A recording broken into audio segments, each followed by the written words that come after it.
All right, media, your next element of film are settings. There are four different types, and I'll show you some examples. The first is called a set. And a set, as you can see here, is built for filming. So this did not exist before the film existed, but it was created when the film was created. These can be built inside, like the set that you see here, or it could be built outside. You can see where I've got my mouse here. This is the edge of the set, and of course, our backdrop ends right here. You can see the lighting up from above. This kind of looks like the set of Pirates of the Caribbean. And a set, well, it's expensive to build this entire set from scratch. It gives the director total control over the setting. If the director wants it to be a windy day on the set, easy, just set up a fan. If they want it to be nighttime on the set, turn the lights off. If they want it to be rainy, grab some buckets and make it rain, right? So our director can manipulate what's going on this set. A little bit differently would be shooting on location. And this is where the director packs up all the actors and all the costumes and all the special effects people and all the cameras and goes to a real place. So this real place, like this image in Cinderella on the right, could be a building. It could be an actual castle where we're filming to add to authenticity. Or it could be an outdoor location like we have on the left. If you can guess what that film is, it's the one that Leonardo DiCaprio finally won his Oscar for, The Revenant. And in fact, in his speech, he talked about how they had to go so far north to be able to get enough snow for the shot that the director wanted. Shooting on location is very expensive, perhaps the most expensive of all of our set options.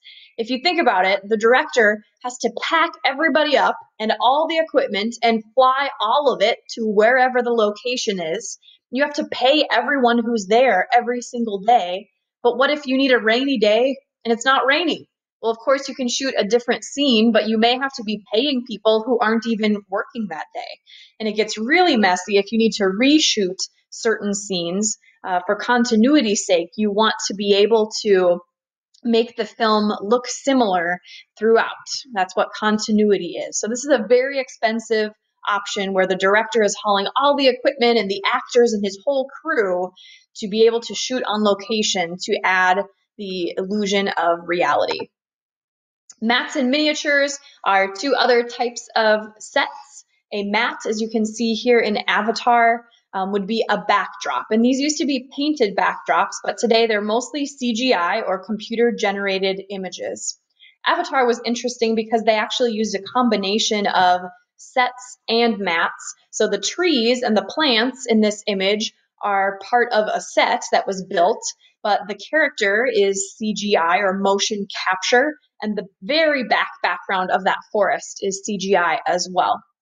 Miniatures are smaller scale recreations of larger settings. You can see a cityscape here, maybe from a Godzilla movie or a King Kong movie. And then on the bottom right, you can see, here's a clip from a Star Wars movie. There's an AT-AT that they've built. Now you may consider, why would a director want a small scale of something? Well, especially if we have a scene in a city where we want to destroy the city, it's a lot cheaper to just destroy a city block of a miniature than to destroy an actual entire city block. It's also easier to create some of these items in miniature than create the actual item. If you know how big an AT-AT is in the Star Wars films, that would be incredibly expensive to create. And a miniature is more budget friendly, but that doesn't mean that it's lacking in detail. Here are a couple of films that have used miniatures. Here on the left, you might recognize the Stay Puft Marshmallow Man from Ghostbusters, and you can see the miniature cars and road that the directors have created. And on the right, you may recognize this is a miniature version of Hogwarts Castle that was used for some of the scenes in Harry Potter. Costumes and props, I'll also put in here as part of sets. Costumes are just the clothing that the actors wear in the film, and props are used by characters, so they're items or objects that are used. The key for costumes and props is that they must match the time period and the environment. So this is actually from a season of Downton Abbey. This was a promotional picture that they put out, and fans were outraged when they saw something in this picture. Downton Abbey takes place beginning in the 19-teens up until the late 1920s. Can you spot something that wouldn't have existed in that time period in this clip? You look in the background. There it is, a plastic water bottle. Well, obviously, plastic water bottles didn't exist at this time, and even if they did, this is such a high society family, they wouldn't drink their water from a plastic Dasani bottle either. I think something similar happened in Game of Thrones with a coffee cup, and it was a huge uproar, right? We want the props and the costumes to be accurate and authentic to the time and to the characters. A great movie that came out a couple of years ago is called I, Tonya. It's about Tonya Harding, who is an Olympic figure skater, and she was portrayed by Margot Robbie. And this film did an amazing job with their costumes. They imitated her real life skating costumes really well and made Margot Robbie look almost identical to this real life person.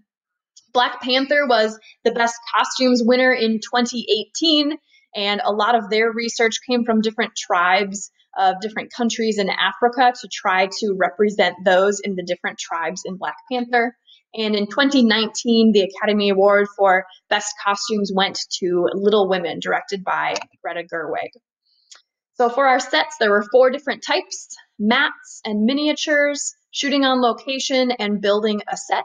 Films often use a combination of these. They might not just use one. Easily, the most expensive option is shooting on location because we have to haul all of that equipment to a specific location. I do have some examples for you on Schoology that I want you to watch of miniatures and shooting on location and building a set, so please be sure to check those out.